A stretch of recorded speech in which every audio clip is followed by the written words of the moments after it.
আজকে এটা ছাত্রদের যে আমরা যে বিজয় মিছিলটা দেখতেছি এটা সম্পূর্ণ ছাত্রদের মাধ্যমে হয়েছে। আপনারা জানেন যে আমরা তো 1971 দেখি নাই, 52 সালও দেখি নাই।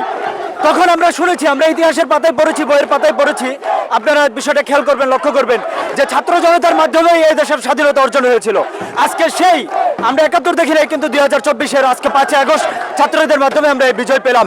আমরা যে সমস্ত ভাইয়েরা শহীদ হয়েছে তাদেরকে আমরা স্মরণ করব, সবসময় তাদেরকে আমরা এই করব এবং ছাত্র জনতার অধিকার আমরা প্রতিষ্ঠিত করবো ইনশাআল্লাহ। আল্লাহ ছাড় দেন, ছেড়ে দেন না, এই কথাটা আপনারা বলে দিবেন। এটা কিসের আপু?